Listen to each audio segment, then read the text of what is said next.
Sabe sata, bawantu suhitata. Semoga semua makhluk hidup berbahagia. Meditasi selesai. Sadu, sadu, sadu. Selanjutnya kita akan mendengarkan Dhamma di sana yang akan disampaikan oleh Ibu Lani Anggawati dari Wisma Sambodi. Ya, selamat pagi Ibu Bapak Saudara-saudara yang harus berbahagia karena 3 jurus.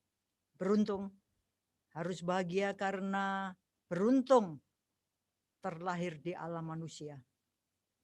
Kedua, harus bahagia karena beruntung mengenal ajaran kebenaran Dhamma. Dan yang ketiga, harus berbahagia karena beruntung masih hidup sehingga masih bisa mencari pesangon mati. Terimalah salam Dhamma dan Namo Buddhaya. Hari ini sudah minggu keempat, 24 Januari 2021. Cepat sekali ya. Januari sudah hampir mati. Lahirlah Februari. Hari ini agak istimewa karena yang nomor 3 tadi harus jangan lupa bahagia karena beruntung masih hidup. Kemarin 23 Januari itu Cik Wena ulang tahun. Umurnya 65 saja. Harusnya sudah pensiun, tapi tetap aja dikungkum sak bubare, ndak bisa pensiun karena Endang, Eko, Adi, dan semua yang berada dalam lingkup CIC dan Putra Bangsa masih apa? Mengandalkan beliaunya. Saya katakan luar biasanya gimana? Menarik sekali. Tiba-tiba Wena ngomong, aku saiki sugih, sekarang kaya raya. Loh kenapa? Karena usia 65-nya dia itu berarti dicoret dari tabungan yang harus diambil. Loh, ditinggal enggak boleh? Enggak boleh, harus diambil. Karena sudah dianggap usia pensiun. Jadi berapa tahun nabung terus gitu. Sekarang tiba-tiba berbuah. Enggak usah ngeributi mau pinjem ya. Banyak urusan. Intinya adalah apa yang kita tanam memang kita akan tuai. Itu urusan duit. Ya. Kalau dia ngomong kok teringat ya Cik Wena ulang tahun nyanyi happy birthday to you gitu ya. Ingat, siapa yang ingat? Kita biasanya ngomong, aku ingat loh Cik Wena. Guru-guru ingat loh Cik Wena. Seakan-akan yang ingat itu aku. Padahal sebenarnya kalau kita melihat kebenarannya, yang ingat itu saya. Artinya apa? Bagian kedua pikiran yang melihat stoknya masa lalu muncul ingatan. Jadi yang ingat bukan aku loh. Yang ingat adalah pikiran. Bagian pikiran tepatnya di saya. Makanya kalau kita ini bicara tentang pikiran, itu enggak habis-habisnya. Karena sebenarnya salah kaprahnya kita ini sudah setengah mati. Aku sedih. Yang sedih itu bukan aku. Yang sedih itu pikiran. Lebih tepatnya dari mana? Dari sangkara. Jadi bisa kita lihat, kalau seandainya kita ini ngeributin kehidupan kita, maka apa enggak salah kalau kita ini tidak pernah ngurusin pikiran kita. Kita pagi-pagi tadi Nana nyapu, siapa lagi yang nyapu, bersih-bersih. Siapa? Selda nyapu, bersih-bersih.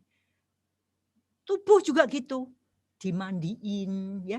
Jadi sebenarnya kita jangan ngomong mayatnya dimandiin. Kita sendiri itu setiap kali itu sebenarnya kita tuh mandiin calon mayat. Yang dibersihin kebun lah, meja lah, lantai lah. Tapi kalau kita lihat seberapa seringnya kita bersihkan pikiran. Grobiak. Oh ya. Betul ya? Ingat enggak kita membersihkan pikiran? Belum tentu loh Ibu Bapak. Maka kalau kita ini ngeributin tentang pikiran, sebenarnya sudah sewajarnya. Begitu ya, siapa yang mengingat? Bukan aku. Tadi saya sakit hati sama Nana. Lah wong saya ini cantik jelita elok rupawan kayak gini, bajunya ciamik kayak gini. Perjalanan mau ke studio ini, Nana dengan gayanya yang happy go lucky itu ngomong, Ciklan, bajunya Ciklan ini itu pada waktu saya masuk SPD pertama kali, Ciklan pakai baju ini. Saya kaget, walah. Oh iya toh, kapan itu? Sudah hampir 10 tahun yang lalu. Anicanya kayak gitu. Tapi saya tiba-tiba berpikir, untung ya, saya ini tidak tambah ndut, bengkring. Jadi saya punya pakaian itu tetap masih bisa dipakai terus. Ciamik ngirit.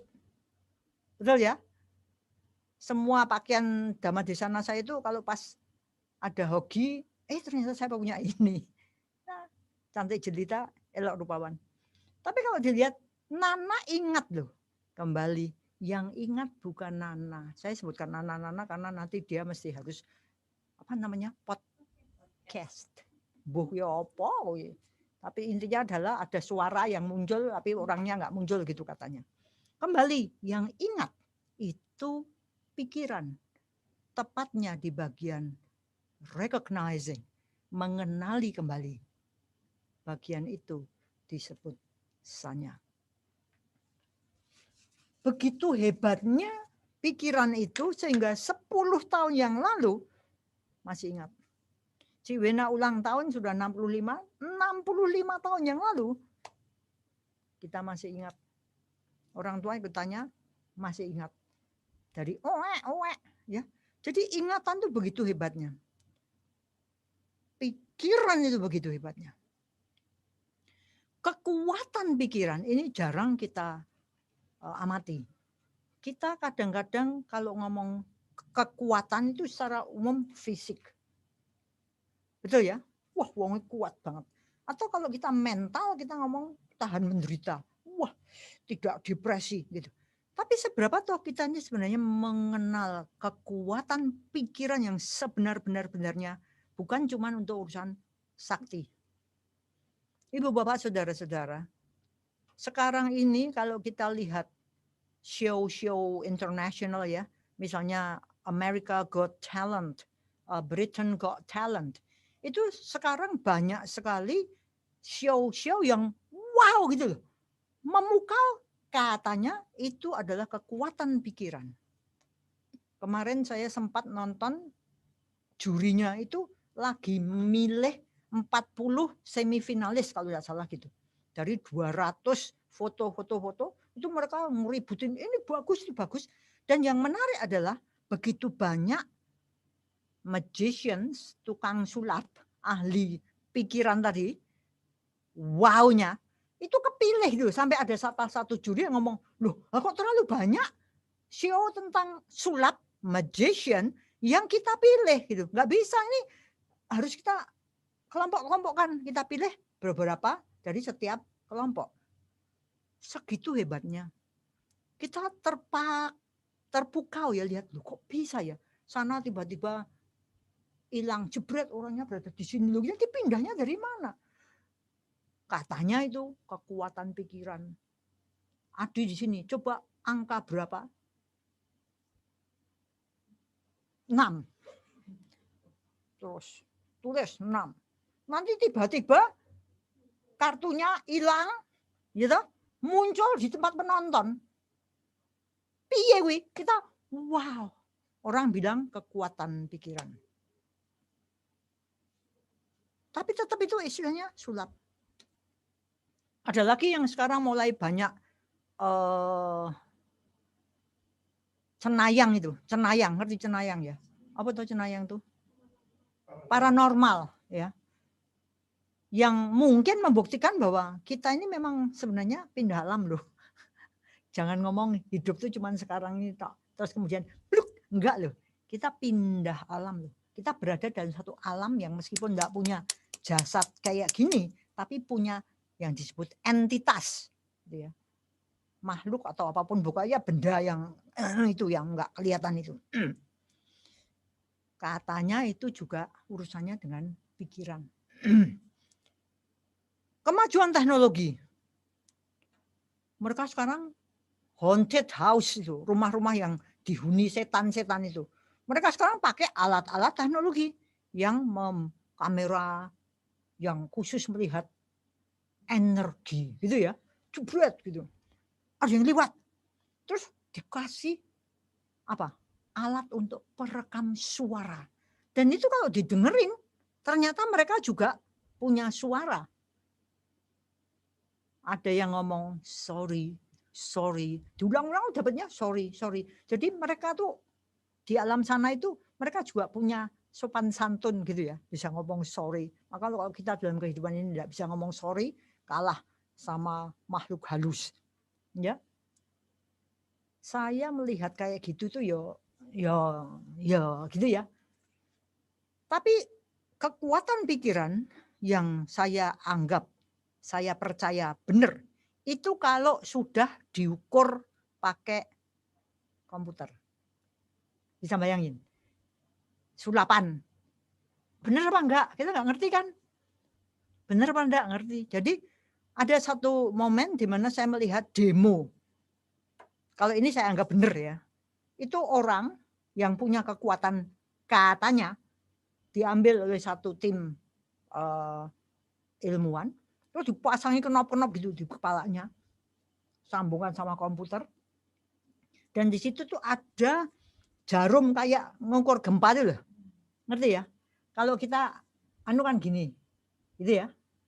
Kelihatan itu dikelihatan kan. Wong namanya ini eksperimen ilmiah. Orangnya mulai konsentrasi gitu ya. Nah, kira-kira 7-8 meter itu ada orang 2 bawa kaca gitu. Katakan seperti ini. Gitu ya. Kiki sama Zelda misalnya. Bawa kaca. Orangnya kan jauh gitu. Dia mulai konsentrasi gitu ya. Lah yang menarik, pikiran itu kan ternyata energi. Pikiran itu kan gelombang. Pikiran itu ada listriknya. Maka ini dia mulai katakan mulai ini. Sampai gini. Itu sudah yang bawain cuman bingung gini ya. Tapi kita yang dilihatkan grafiknya ini, itu makin lama, itu makin gini. Sampai suatu ketika ini semuanya hitam. Blek tinta tok. Jadi jarumnya sudah tidak bisa deteksi lagi, sudah blek ini hitam. Pada waktu itu di sana piar pecah ini. Hebat ya. Nah kalau itu saya percaya bahwa pikiran itu memang benar-benar sifatnya energi, listrik, dan punya kekuatan tergantung gimana kita mengkonsentrasikan. Kalau ini bukan sulap, bukan sihir. Ini adalah ilmiah. Ibu bapak saudara-saudara, kalau kita lihat hal-hal kayak gini, rasanya wow. Tapi itu kan, nah terus tangan kita, jari kita, itu kan si A, si B, si C. Seakan-akan kita lupa bahwa kita pun yang beruntung terlahir sebagai manusia, hukum Hoki nomor 1, itu tidak punya kekuatan pikiran. Seakan-akan kita enggak nganggep kita pun punya kekuatan. Jadi kita biasanya cuma si A, si B kan, jadi gini, jangan gini, nanti gini saya katut gini semua. Oh itu pinter, itu cenayang, itu paranormal, itu magician. Apa iya kita ini bukan juga magician, cenayang, paranormal? Apa iya? Maka menarik sekali kalau Buddha itu membabarkan, menganalisa, memerinci manusia yang kelihatannya sepele ya. Itu yang luar biasa. Saya terkagum-kagum itu karena apa? Kekacauan dunia ini kan luar biasa ya. Kuacau morat marut nggak keruan. Tapi kok bisa diambil seret, penderitaan ini disebabkan karena moha. Moha menyebabkan loba, menyebabkan dosa. Kok bisa ya? Kok bisa ketangkep intisarinya?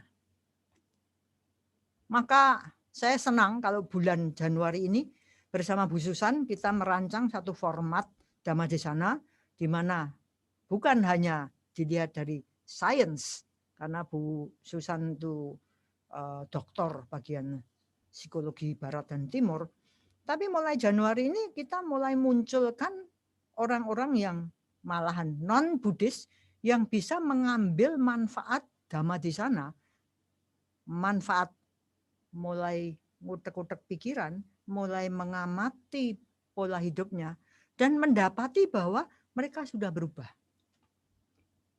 Ini nanti hari ini Nana, 2 minggu yang lalu Kiki, 2 minggu lagi Selda, 2 minggu lagi Mbuh, ya, tergantung Bu Susan. Tapi idenya adalah begini.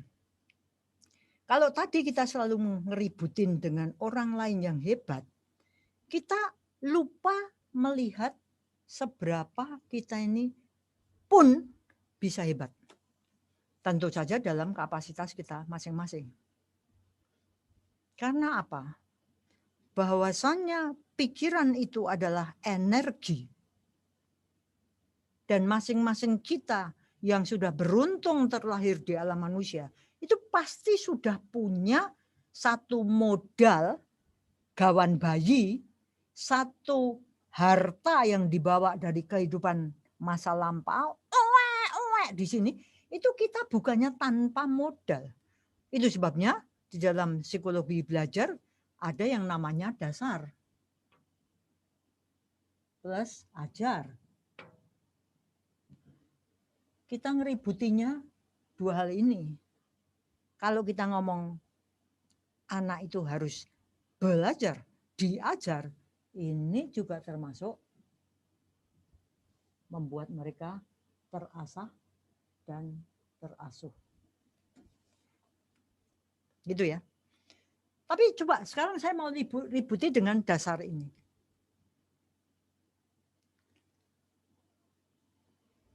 Kenyataan bahwa sekarang makin lama makin banyak bukti-bukti nyata bahwa kehidupan itu tidak cuma satu kehidupan ini. Sebagai manusia ini. Ada juga makhluk-makhluk lain di alam lain. Apakah kita nggak perlu mulai mikir tuh? Aku bisanya terlahir sebagai manusia. Itu pasti sudah banyak karma baik yang aku lakukan. Kalau enggak mungkin aku lahir sebagai manusia. Saat ini berbulan-bulan ini Wena dan Endang kan sedang amat sangat terbuka kesempatan berbuat baik. Karma baiknya poinnya saat gunung apa yang mau meletus, itu Semeru. Sembuh. Pokoknya gunung-gunung yang tinggi-tinggi sekali itu. Karena banyaknya karma baik yang dilakukan gara-gara ada kondisi yang tidak baik terjadi pada makhluk lain. Dalam hal ini si Hotu, anjing kita yang buta. Tapi luar biasanya itu anjing kalau saya lihat juga kehidupan lampaunya ya luar biasa. Tapi kembali pada dasar ajar. Karena sama Wena diajarin untuk pipis di luar. Tidak boleh. Harus resian seperti Wena. Ya, jadi sampai sekarang kondisi buta dan sebagainya, dia kalau mau pipis mesti guk. Terus paranormal Wena dan Endang berdiskusi ini mau apa? Mau pipis atau mau atau mau pindah tempat duduk atau mau makan atau mau minum. Tapi bisanya dia tidak ngebrok di rumah, enggak ngompol di rumah. Itu saja menunjukkan bahwa ada dasar-dasar tertentu yang berbeda-beda dari satu makhluk ke makhluk lain. Maka setuju tidak kalau saya ngomong bahwa kita ini harus bahagia karena beruntung terlahir sebagai manusia. Paling tidak kita ini sudah pasti punya dasarnya yang cukup baik. Tapi dalam perjalanan kehidupan, kita bisa loh kehidupan kita sekarang ini ya. Kalau ini masa lampau, kita oek di sini ya. Iya. Oek di sini. Lalu kehidupan kita meningkat. Sehingga kalau besok kita mati, kita tuh sudah mulai dasarnya kita sudah di atas. Atau kehidupan kita ini sekarang, kita nggak keruan karma buruknya terlalu banyak. Jadi pada waktu nanti besok oek kalau beruntung lahir sebagai manusia, kita berada di tingkat rendah. Alam yang menyedihkan. Nah, bisanya kita ini naik, bisanya kita ini turun, ini yang perlu kita ketahui. Semuanya tergantung dari pikiran. Betul ya? Kenapa? Karena pikiran itu pemula. Ujung tombaknya itu. Jebret itu ujung tombaknya itu pikiran. Pikiran mau gimana? Terejawantahkan menjadi ucapan, termanifestasikan menjadi tindakan fisik. Jadi untuk ingat-ingat ya, pikiran, ucapan, dan fisik. Puf, gitu. Pikiran, ucapan, fisik. Semuanya dimulai dari pikiran.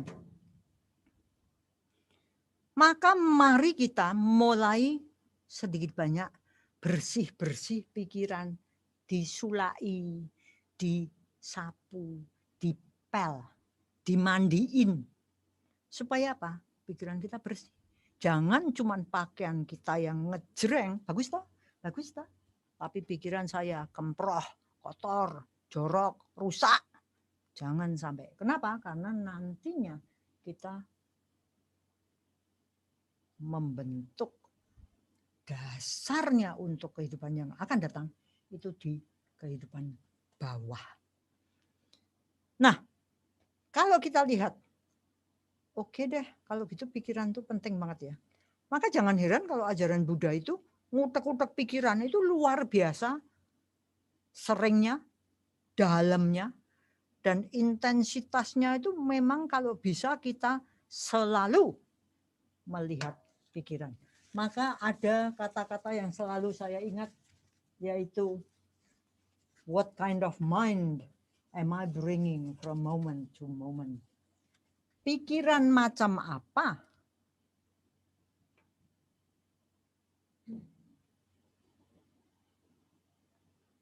yang kita bawa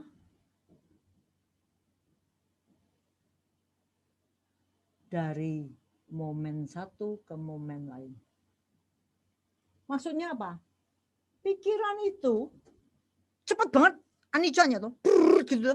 Sekarang saya lagi jatuh cinta sama Adi. Baru sebentar aja udah rasudi. Bisa enggak? Bisa toh? Atau saya sekarang bencinya setengah mati, tiba-tiba saya jatuh cinta setengah mati juga. Jadi terus gitu. Lah kalau kita ini enggak sering ngamati pikiran, nggak sering memeriksa, nggak sering membersihkan, nggak sering nyaponi, nggak sering memandikan, nggak sering ngepel.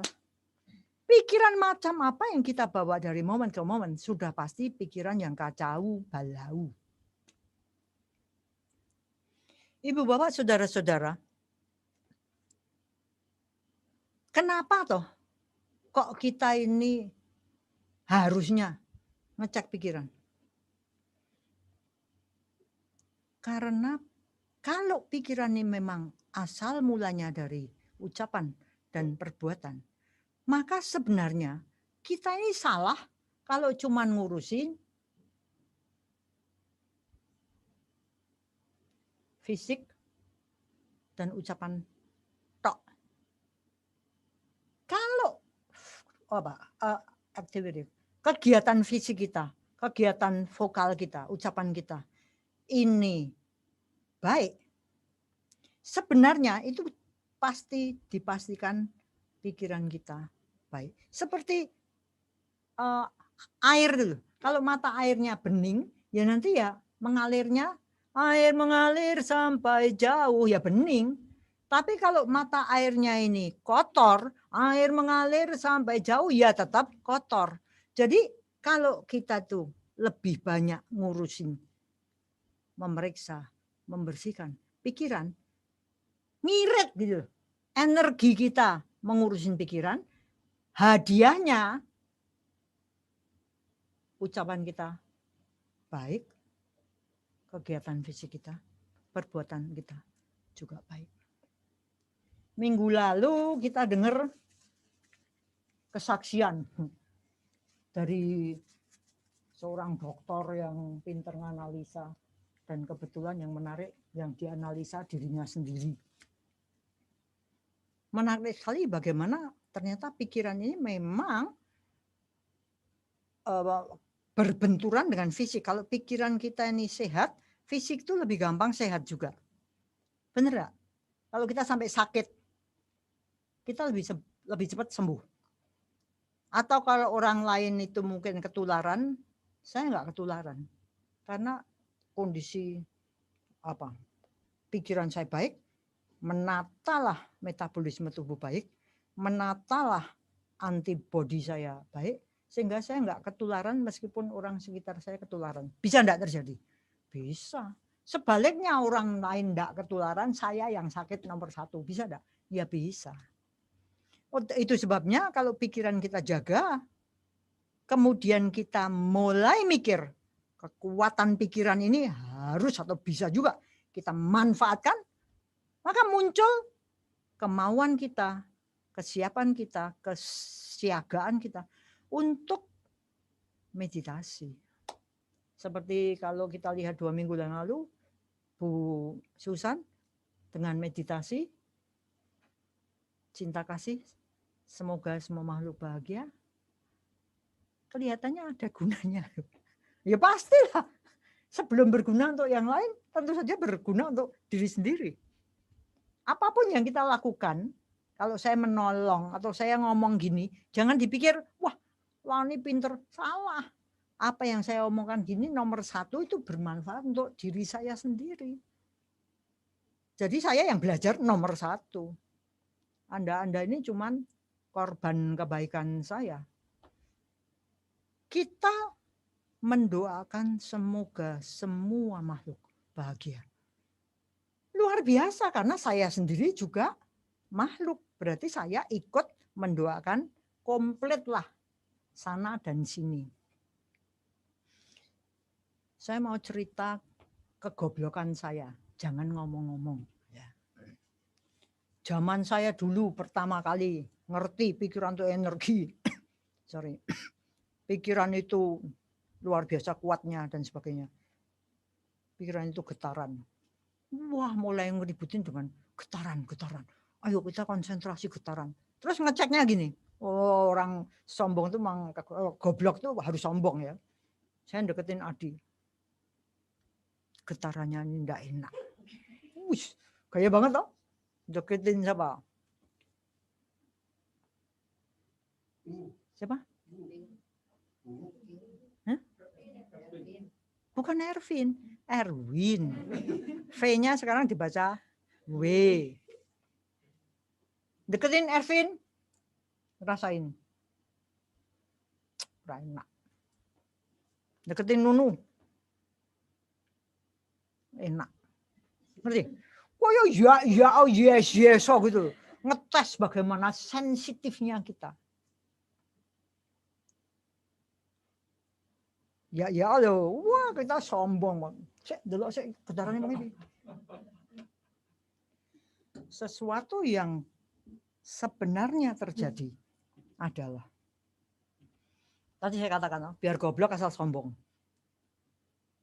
Kalau saya ngerasakan getaran orang lain, emangnya getaran saya sendiri tidak main. Ngerti maksud saya? Aku nggak senang pergi ke sana, getarannya nggak enak. Ngerti? Bisa enggak? Bisa bayangkan? Sombong, wah getaran, ahli getaran, ngecek, deteksi kayak komputer itu. saya masuk ke suatu lingkungan dan saya katakan, ini getarannya tidak enak. Dah, berarti apa? Cabutlah saya dari sana. Udah ya? Atau, wah ini getarannya enak. Saya ngomong gini nih, saya ingat orang goblok memang sombong tuh ya kayak gini nih. Kayak yes. Kemelinti kalau istilahnya Bu Susan. Kita mikir bahwa kita ini cuman menerima getaran. Udah maksud saya. Merasakan kan menerima getaran. Sampai suatu ketika kebijaksanaan sudah mulai muncul, belajar lebih banyak, kita ngerti bahwa wah getaran itu bukan cuma getarannya orang-orang. Lah getaranku sendiri kayak apa? Waktu aku masuk ke getarannya ini, Nunu, Selda, dan Nana, dan Adi, kalau saya ngomong getarannya enggak enak. Jangan-jangan yang membuat enggak enak itu aku loh. Jangan salah loh. Ngerti maksud saya? Nah, waktu kemudian muncul kebijaksanaan seperti itu, maka kondisi pikiran saya pun berubah. Apa? Lebih membumi. Lebih konsentrasi pada what can I do? Apa yang aku bisa lakukan? Kalau seandainya pun pengawuran saya benar bahwa getarannya enggak enak. Seandainya pun getaran mereka enggak enak, padahal sebenarnya mungkin yang enggak enak tuh getaran saya. Maka apakah tidak ada sesuatu yang bisa dilakukan? Apakah tidak mungkin bagi saya untuk mendistribusikan, mengkontribusikan sesuatu untuk membuat getaran ini menjadi enak? Mungkin enggak? Mungkin enggak? Bisa ngerti maksud saya? Saya berada dalam satu lingkungan terus saya menyalahkan. Ini getarannya enggak enak, ini getarannya enggak enak, ini wah pokoknya ini orang situasi enggak enak. Seakan-akan saya ini tidak merupakan bagian dari kesatuan itu. Berapa banyak kita menyalahkan orang-orang. Lupa bahwa kita pun sebenarnya berada dalam kesatuan itu. Apakah tidak seharusnya bagi kita untuk kemudian mulai giving, memberi.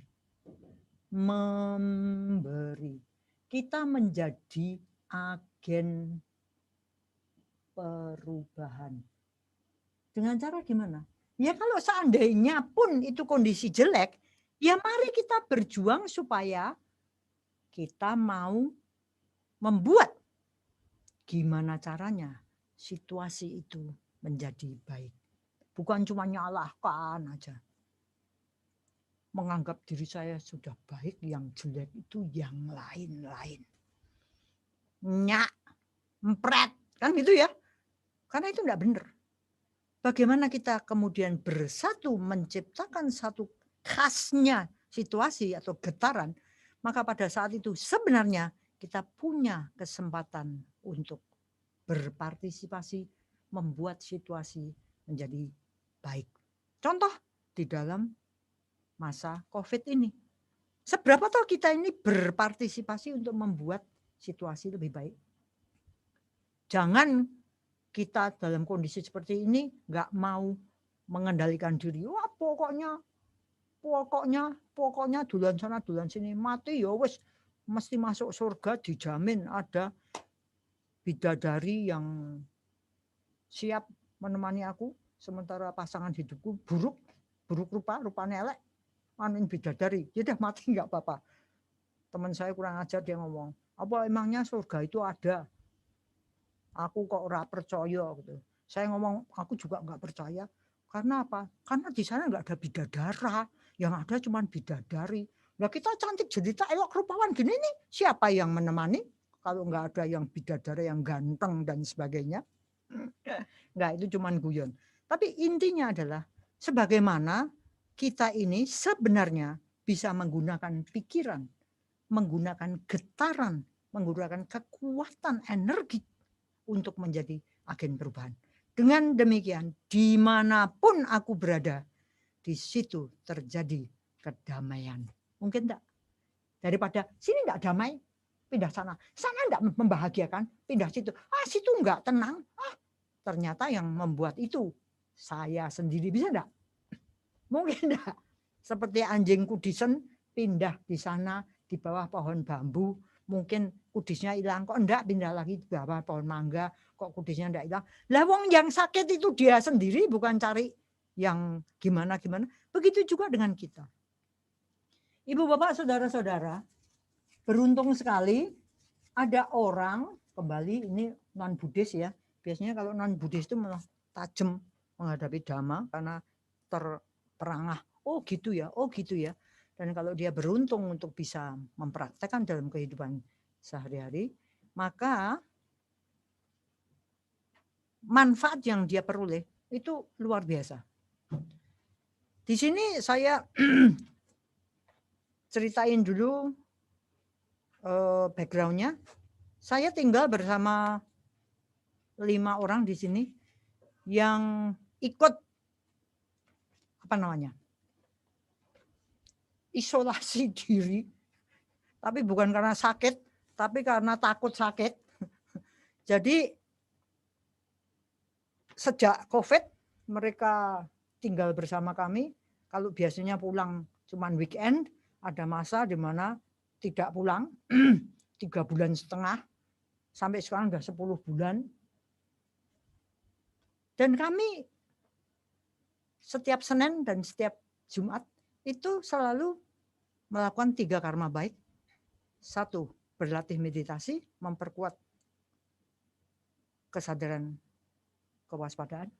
Yang kedua, membaca parita, mengisi pikiran yang sudah tenang, rested and energized, sudah penuh energi dengan ajaran-ajaran yang baik dan perenungan-perenungan dan doa-doa harapan-harapan yang baik untuk semua makhluk.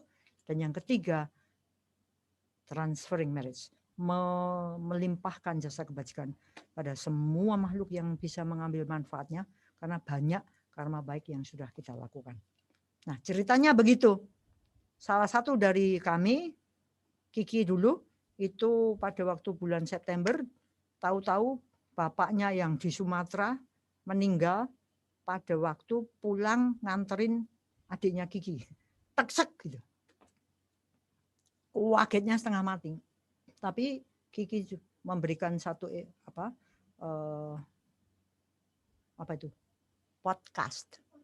podcast bahwa untung dia sudah mengenal anicca. Jadi tidak berlama-lama bersedih. Hari ini kita beruntung ada Nana yang akan memberikan pengalamannya tentang betapa pentingnya menjaga pikiran itu. Bu Susan. Bu Susan ada? Ada Bu Lani, selamat pagi. Selamat pagi, ya. Ibu bapak saudara-saudara, kita sambut, kita dengar Nana yang akan menceritakan manfaat dhamma dalam kehidupan sehari-hari. Silakan Nana. Libur panjang Desember 2020 lalu, saya putuskan untuk pulang ke Jogja selama liburan itu. Biasanya di Jogja saya hanya tinggal 2 atau 3 hari di akhir pekan. Tapi kali ini saya akan stay seminggu di Jogja. Sungguh diperlukan persiapan fisik dan pikiran untuk stay di Jogja. Selain protokol kesehatan, saya juga harus menyiapkan fisik dan pikiran supaya bisa liburan dengan aman dan tenang. Ya, memang banyak pengalaman buruk yang selalu saya alami karena kondisi keluarga saya. Tapi banyak ilmu kehidupan yang telah saya pelajari justru gara-gara COVID menghantam di bulan Maret. Jadinya saya harus tinggal di Klaten selama beberapa bulan. Sejak bulan Maret itu saya belajar dan berlatih meditasi setiap Senin dan Jumat sampai sekarang. Jadi sudah 10 bulan tanpa henti. Saya juga non-stop mengisi pikiran dengan Dhamma Desana yang diadakan setiap hari Minggu.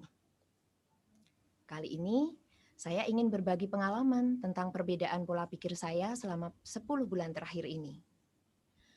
Dulu, setiap kali pulang ke Jogja, bayangan-bayangan akan keadaan tidak nyaman, perdebatan, dan lain sebagainya selalu menghantui pikiran saya di sepanjang jalan dari Klaten ke Jogja. Begitu tiba di rumah, ternyata benar terjadi. Banyak hal yang tidak beres yang harus saya selesaikan. Hal ini cukup menyebalkan dan melelahkan. Lalu pada tanggal 18 Desember, hari itu Jumat terakhir sebelum liburan. Seusai meditasi, Ciklan menyampaikan wejangan untuk sangu liburan. Tidak lupa, selalu Ciklan ulang-ulang. Jaga fisik, jaga pikiran. Hari esoknya, sembari bersih-bersih sebelum pulang, saya teringat lagi pesan Ciklan. Jaga pikiran. Wah, kepulangan ke Jogja kali ini tidak boleh saya sia-siakan. Di sepanjang jalan Klaten Jogja, saya kumpulkan niat untuk tidak akan membayangkan hal-hal buruk. Saya berjuang menghalau buah-buah pikir yang buruk. Saya berjuang untuk melahirkan buah pikir yang baik. Semoga semua makhluk bahagia.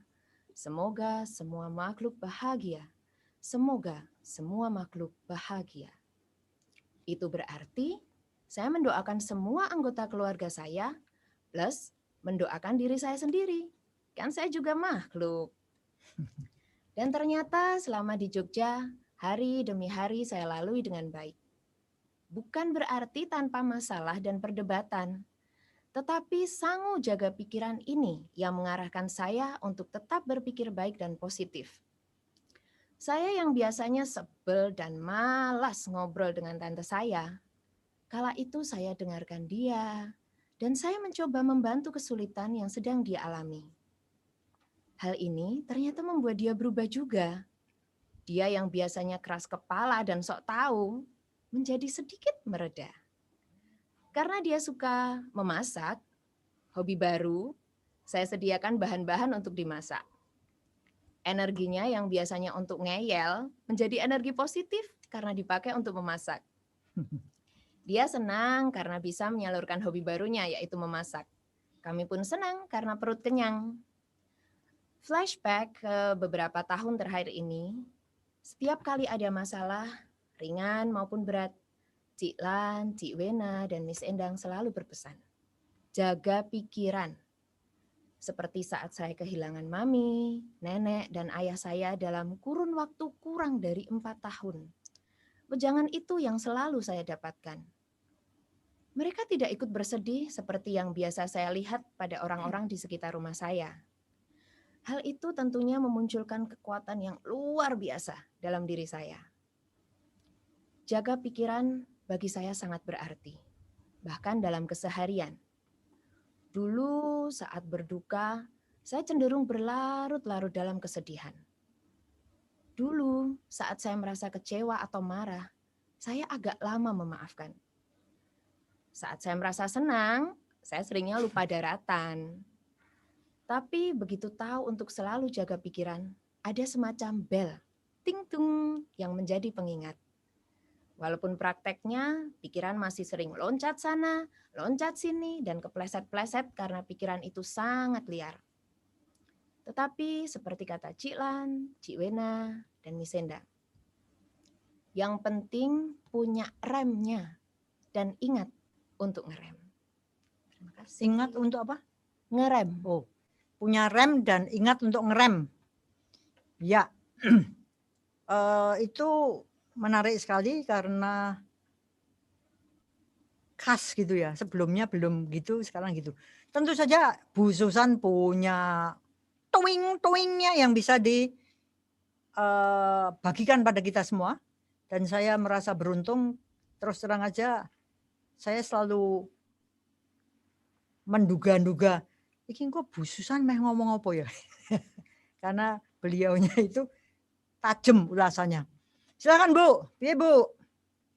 Ya, terima kasih Miss Nana dan Bu Lani atas pengantarnya tadi, dan Miss Nana atas sharing pengalaman yang menurut saya menarik ya. Jadi kalau Bu Lani tadi mengatakan itu adanya di Britain Got Talent gitu ya, atau di American Got Talent, ternyata di Klaten ada gitu. Yang seorang psychic gitu ya Bu ya. Jadi bisa menularkan energi positif saya kira. Jadi kalau Bulan tadi mengatakan atau apakah itu seorang mentalis yang bisa seperti tukang sulap yang ada di televisi gitu ya. Atau sebetulnya kita itu punya juga kemampuan menjadi seorang mentalis gitu atau psychic gitu. Kira-kira begitu. Nah, saya kira apa yang di-sharingkan Miss Nana itu sungguh salah satu contoh bahwa nggak perlu jadi mentalis hebat gitu untuk bisa mentransfer energi kita ke orang lain. Nah, yang menarik dari apa yang di-sharingkan Miss Nana, nanti itu akan saya kaitkan pada beberapa di psikologi itu ada juga materi tentang energi, ya. Lalu juga ada materi tentang apa itu aura, gitu. Jadi dan kalau Bulani tadi percayanya itu kalau itu computerized gitu, bisa dilihat, bisa dibuktikan. Nah, aura itu di psikologi dulu ada semacam penemunya yang bisa memotret gelombang elektromagnet dari benda-benda, termasuk makhluk hidup. Nah, salah satunya adalah manusia, sehingga lalu disebutnya sebagai foto aura. Kira-kira begitu, Bu. Jadi kita bisa dipotret gelombang elektromagnet yang memancar dari jari tangan kita itu apa, dari sekujur tubuh kita itu apa, kira-kira begitu, sehingga aura ini juga ada warnanya. Kalau emosi sedih itu dominasi warna auranya apa gitu. Kalau orang suci itu dominasi warna auranya itu putih ya. Jadi kalau Bapak, Ibu, dan saudara-saudara sekalian pernah lihat poster-poster Yesus, Sang Buddha itu loh, ada halonya. Pernah lihat ya, di kepalanya tuh ada halo kayak cahaya. Itu warnanya selalu putih begitu. Karena orang-orang yang dalam ajaran Buddha itu pikirannya sungguh suci, karma baiknya itu berlimpah, itu auranya itu membuat dia itu istilahnya sakti gitu. Jadi auranya itu sungguh sakti. Nah, ini yang menarik. Bahwa di psikologi itu ada foto aura. Nah, kalau dari pengalaman Miss Nana, begini, saya senangnya adalah sharing pengalamannya Miss Nana itu begini. Sebelum terjadi, saya sudah membayangkan ada hal buruk yang akan terjadi. Ya, setiap mau pulang, saya malas. Mengapa? Nah, ini kalau kita kaitkan dengan pengantarnya Bulani, Sanyanya itu sudah mengingat-ingat pengalaman masa lalu bahwa pasti, padahal ini anicca ya kata Bulani, belum tentu kalau kita pulang itu situasinya buruk. Tetapi karena pengalaman kita itu mengendap, lalu kita sudah memastikan bahwa kalau kita pulang pasti akan terjadi sesuatu yang buruk. Nah, saya kira dalam psikologi, orang yang punya kecenderungan untuk menderita trauma, kita sebutnya PTSD ya, Post Traumatic Syndrome Disorder. Itu artinya adalah kalau kita mengalami peristiwa tidak mengenakan, kita akan membawa terus pikiran, perasaan itu, bahkan ingatannya itu sungguh hidup. Bukan hanya emosi ya, tapi ingatannya itu kayak film yang secara detail itu akan muncul secara terus-menerus. Yang padahal kalau menurut ajaran Buddha itu anicca. Itu sudah masa lalu. Nah, maka mengapa orang yang mengingat-ingat pengalaman ini secara jelas itu mudah terkena PTSD ya. Jadi gejala stres sesudah seseorang mengalami pengalaman traumatik, kira-kira begitu. Nah, maka menarik sekali kalau tadi Bulani mengatakan kadang-kadang saya paham dengan perasaan Miss Nana. Mungkin energi negatif dari pengalaman berinteraksi dengan orang-orang di rumah itu mempengaruhi energi kita. Nah, jadi kalau di psikologi itu ada strong energy dan ada low energy. Nah, orang-orang yang marah-marah, orang-orang yang sinis di rumahnya Miss Nana, ini tuh energinya cukup kuat. Sehingga inilah yang mempengaruhi energinya Miss Nana. Kalau di psikologi itu istilahnya begitu, karena Miss Nana energinya rendah. Nah, ketika energinya Miss Nana itu rendah, maka Miss Nana itu juga terpicu menjadi emosinya buruk, pikirannya juga buruk begitu. Nah, maka nasihat pengingat dari Bulani, Bu Wena, dan Miss Endang, saya kira itu penting. Jaga pikiran, bersihkan pikiran. Mengapa ini penting? Itu berarti Miss Nana tadi mencoba membersihkan dulu energi negatif diri sendiri sebelum pulang. Dan menariknya selalu yang dimantrakan oleh Miss Nana adalah semoga semua makhluk berbahagia, termasuk saya sendiri, itu kalau Miss Nana tadi. Maka di situ kelihatan bahwa Miss Nana mulai menabung energi cinta kasih yang positif. Nah, kalau sebelumnya Miss Nana itu tidak menabung energi, bahkan yang ditabung itu bisa jadi malah energi negatif. Mengapa energi negatif? Rasa takut, rasa cemas, perasaan marah, perasaan jengkel, was-was. Ini semua adalah tabungan Miss Nana energi negatif sebelum pulang. Nah, karena Miss Nana itu energinya negatif sudah ditabung sebelum pulang, ketika pulang, ya kalau tadi istilahnya Bulani, mentransfer juga nih energi negatif ke rumah. Efeknya apa? Orang-orang rumah ini yang mungkin sebelum Miss Nana pulang itu energinya negatif itu tidak aktif. Nah, begitu Miss Nana pulang, itu kayak di-trigger gitu, kayak dipicu. Yang dulunya nggak marah jadi pengen marah gitu ya. Nah, maka kalau di psikologi itu ada istilah orang yang kecenderungannya troublemaker. Jadi kalau ada dia, dunia itu bermasalah, itu ada Bu. Gitu. Mengapa? Karena tabungan energi dia itu negatif, sehingga kalau dia ada, itu situasinya itu jadi negatif.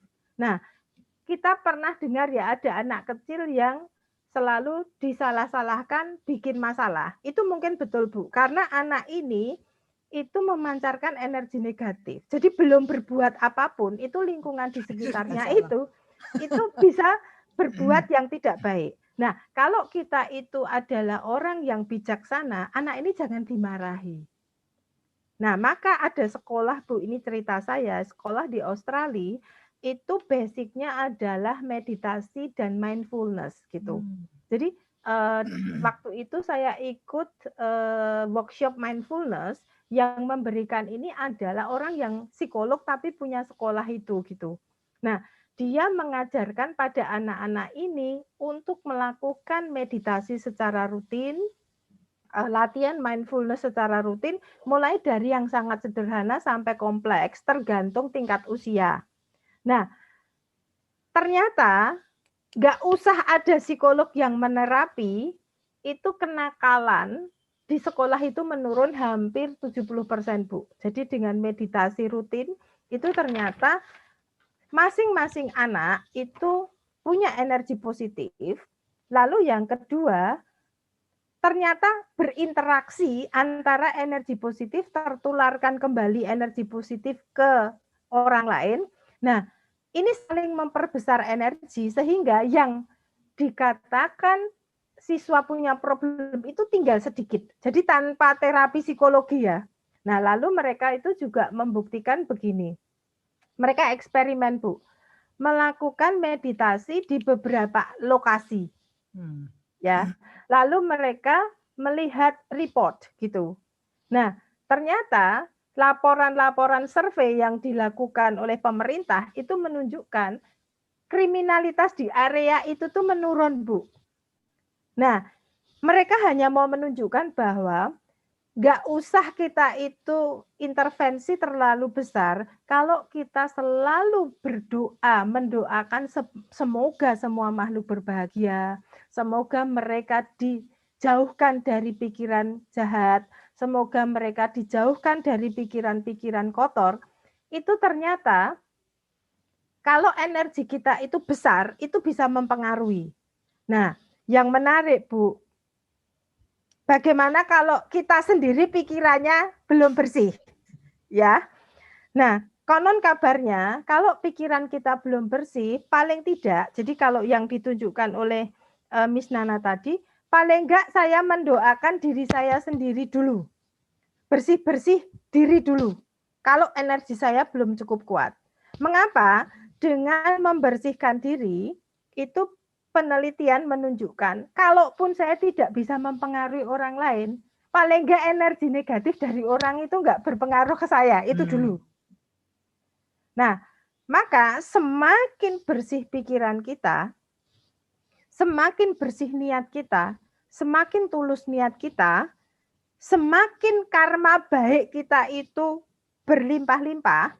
Itu penelitian itu menunjukkan kita punya kekuatan yang besar, bahkan istilahnya mengubah iblis itu menjadi malaikat gitu Bu. Ini bisa terjadi. Nah, tetapi kalau kita tidak cukup suci, perbuatan baik kita tidak, tabungannya nggak banyak, jangan sok pengen sakti yang seperti itu kayaknya nggak mungkin. Nah, sehingga kalau teman-teman, saudara-saudara, Bapak, Ibu perhatikan, para nabi itu ya. Lalu cerita Siddhartha Gautama itu sendiri. Ada nabi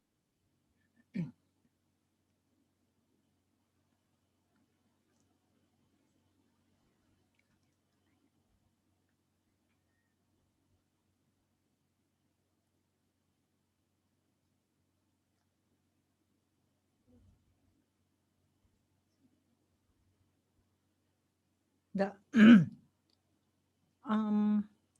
Terjadi putus ini. Jadi kalau aku ngomong bisa. Oh, sambil menunggu, jadi kita lihat kembali apa yang dikatakan Bu Susan. Itu menarik sekali bahwa kalau kita menempatkan diri kita hanya sebagai penerima, seakan-akan jadi korban, kita tidak bisa memberikan energi baik kita pada orang lain, maka paling tidak yang bisa kita lakukan adalah kita memproteksi diri sendiri dulu dengan harapan-harapan yang baik, doa-doa yang baik, perilaku yang baik, karma baik, sehingga kita punya kekuatan, kesaktian dalam tanda petik, untuk bisa kemudian mempengaruhi orang lain.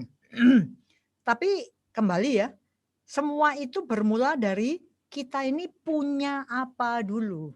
Kalau kitanya cuma maunya mengharap dapat energi baik dari yang lain, tanpa kita mau menata diri dengan baik, maka saya kira itu suatu usaha yang sia-sia dan konyol gitu loh. Karena kita mau apapun juga itu kita pakai energi gitu. Jadi kita mau berbuat buruk itu kita pakai energi. Kita mau males-malesan itu kita ngabisin energi. Jadi daripada kita ngabisin energi untuk hal-hal yang enggak benar, sudah energinya ini dibuat baik, bermanfaat. Nomor satu kan kita sendiri dulu. Begitu ya. Seperti itu. Maka ini tetap belum bisa connect. Maka kalau tadi dilihat dari pengalamannya Nana, ini menarik. Jadi dia jadi paranormal loh. Sebelumnya kan jadi paranormal, tapi paranormal nggak genah gitu ya, nggak keruan gitu ya. Kenapa? Sebelumnya sudah memparanormalkan nanti pasti kondisi yang saya temui buruk. Belum jadi paranormal buruk. Dan yang menarik dikatakan Bu Susan, jangan-jangan justru karena Bu Susan datang situasinya buruk. Karena saya datang. Karena Nana datang, maka suasananya jadi buruk. Sebelumnya baik-baik saja. Gitu ya, Bu Susan sudah bisa nyambung lagi? Ya, bisa Bu. Nah, saya juga mau sharing begini Bu. Di psikologi itu ada istilahnya the law of attraction gitu. Jadi kalau kita itu punya energi positif, itu tuh kita bisa menarik energi positif di lingkungan kita, menarik untuk diri kita sendiri. Kalau Bulani tadi mengatakan karma itu perbuatan baik yang akan balik ke kita, the law of attraction ini sama, Bu. Nah, kalaupun ada energi negatif, itu tuh sebelum masuk ke kita itu dinetralisir oleh energi kita. Ini menariknya di psikologi begitu. Nah, kalau kita itu punya energi negatif, itu biasanya yang kita tarik itu yang negatif. Nah, yang positif pun sebelum masuk ke kita itu bisa jadi negatif. Nah, maka tadi kalau saya senang dengan Miss Nana, setelah menjaga pikiran, memperkuat diri, itu paling enggak, itu Miss Nana enggak menarik energi negatif. Tadi yang mungkin tantenya mau marah itu jadi ternetralisir. Nah, sehingga kadang-kadang itu aneh juga ada orang iri gitu ya, Bu. Kalau Bulani itu kok semua orang baik sama Bulani misalnya.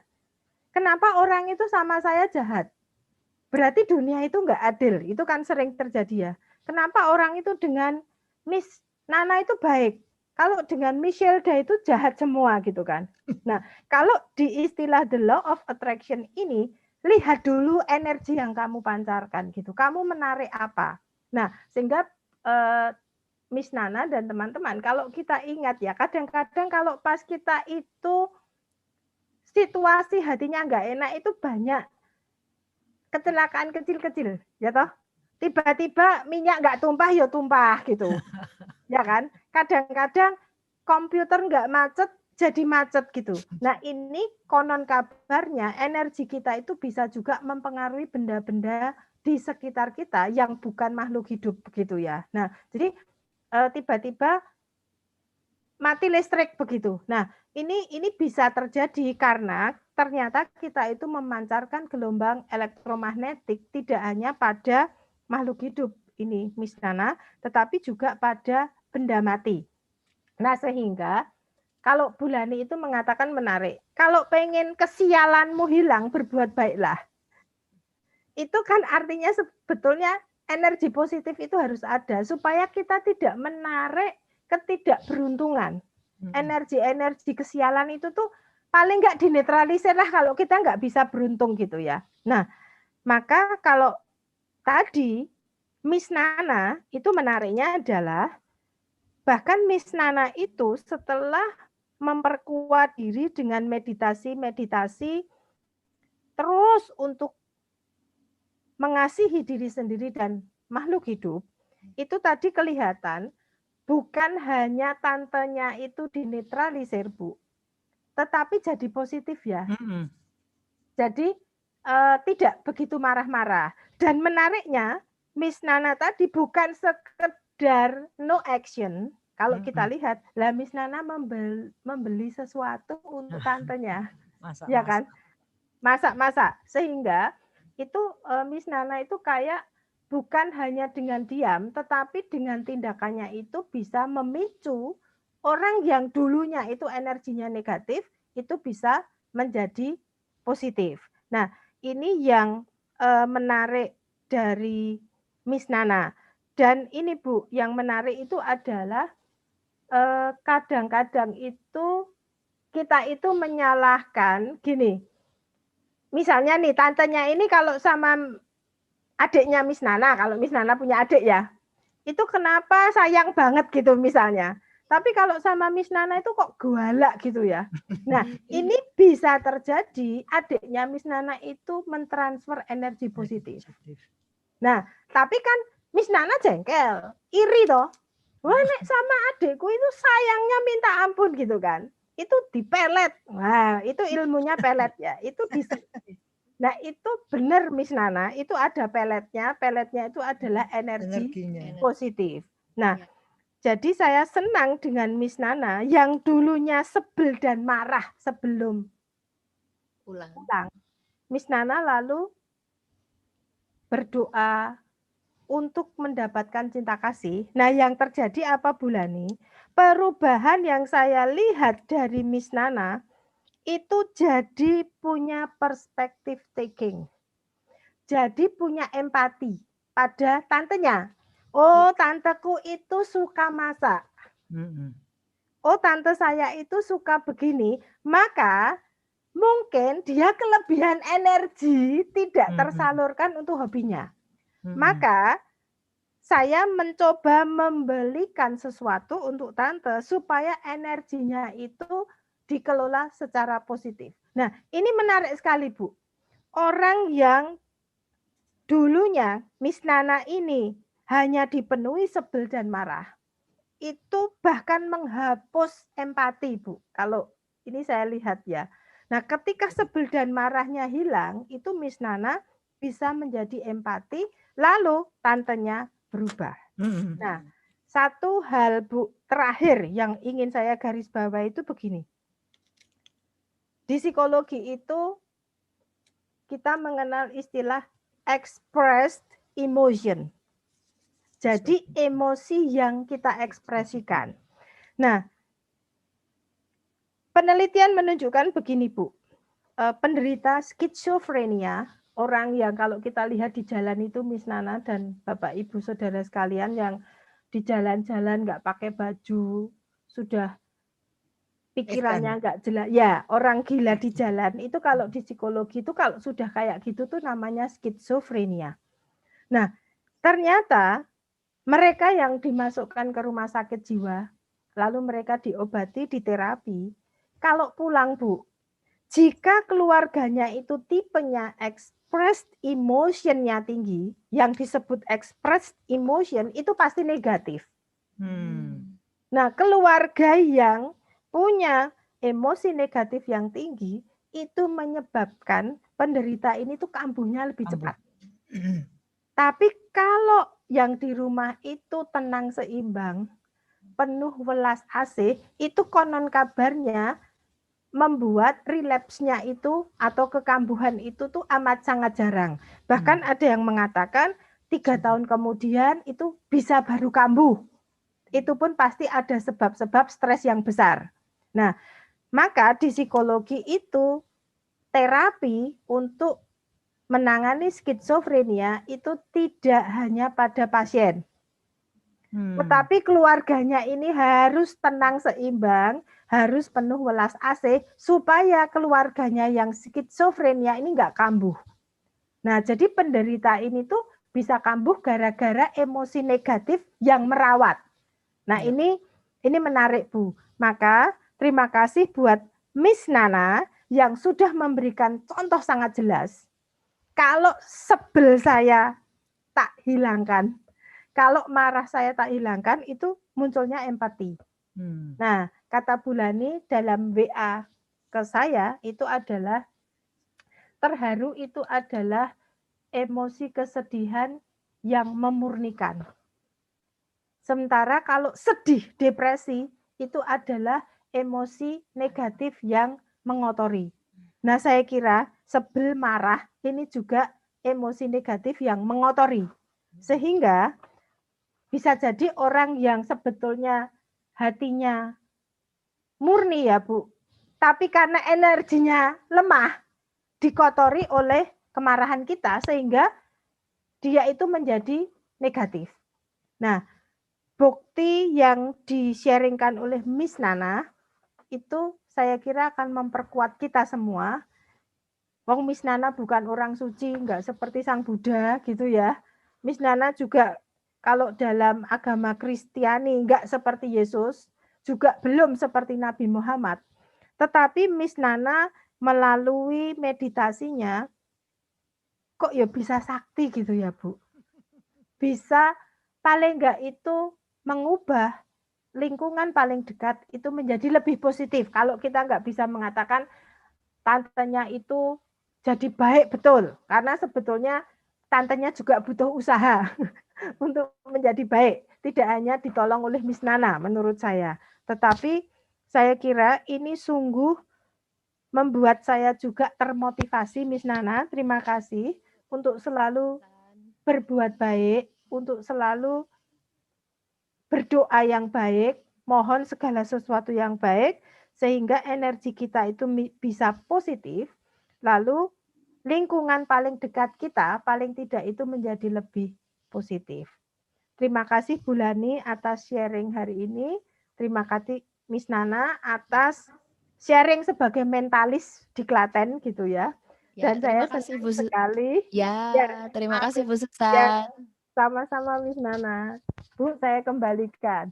Ya, Ibu Bapak, saudara-saudara, kalau hoki datang, jatah kita ya pasti datang kok. Seperti hari ini, saya kira, tapi jangan ngomong-ngomong ya, sama Bu Susan khususnya jangan ngomong-ngomong.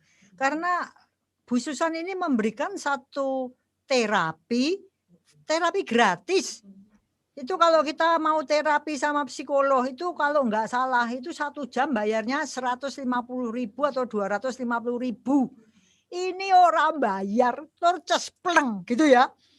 Dan saya secara pribadi saya senang karena dari sharing-sharingnya nanti kita masih punya beberapa anak-anak muda, sarjana ya, tapi masih muda di bawah 30-an tahun, itu membuat kita terpaksa jadi pinter karena kita punya Dr. Cipto Susana gitu ya. Maka itu yang saya katakan, mau kemana lagi kalau hoki itu memang hoki kita. Tetapi nggak bisa diomong seperti itu juga. Itu tidak lepas dari banyak faktor yang menjadi satu. Saya harus bujukin Bu Susan harus mau, kemudian saya bujukin yang ini di sini, buat nulis. Itu gara-gara waktu itu saya sakit, nggak begitu enak badan, sementara mereka itu kalau hari Jumat habis meditasi langsung terus duduk manis gitu loh. Sudah nunggu ya Bu? Sudah nunggu ya, kurang ajar. Gitu. Dan mereka biasanya sampai jam 10-an gitu ya kita ngomong-ngomong. Waktu itu saya ngomong, wah iki aku reso, aku meh turu aku. Saya akan tidur. Sekarang aku minta sampai jam 10 kamu buka komputer. Karang, kamu sudah dapat apa?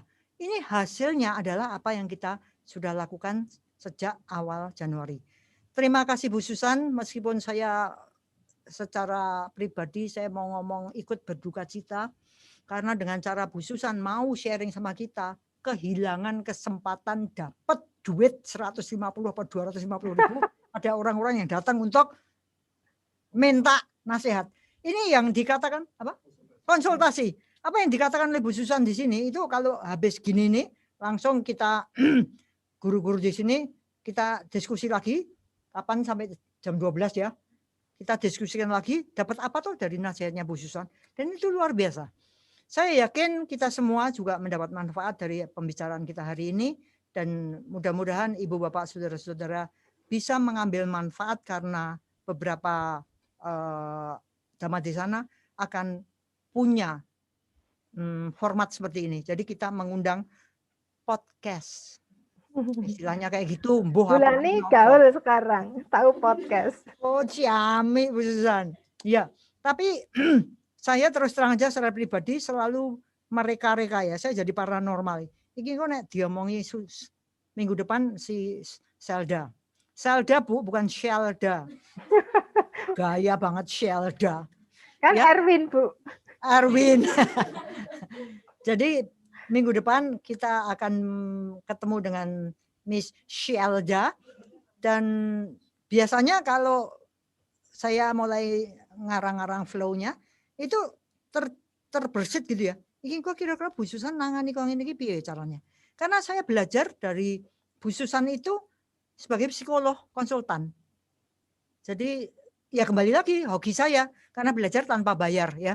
Tapi Ibu Bapak Saudara-saudara jangan menganggap bahwa sesuatu hanya berharga kalau harganya mahal. Karena meskipun kita tidak mengeluarkan duit untuk zaman di sana, tapi saya kira nilainya sungguh amat sangat berharga.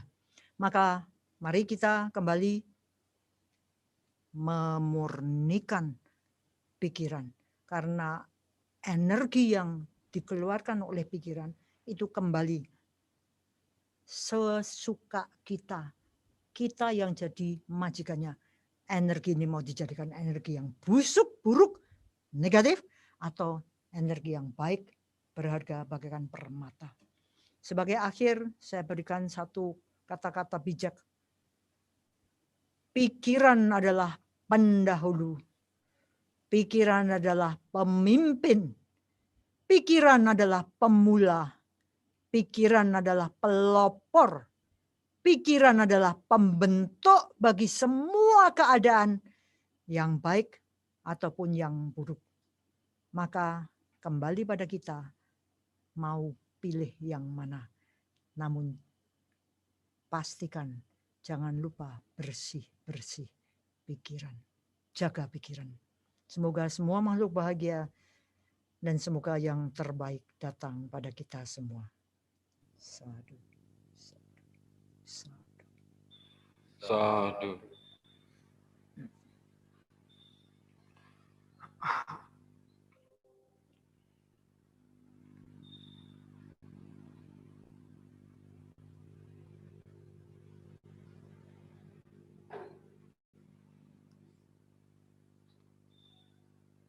Marilah kita lanjutkan dengan membuka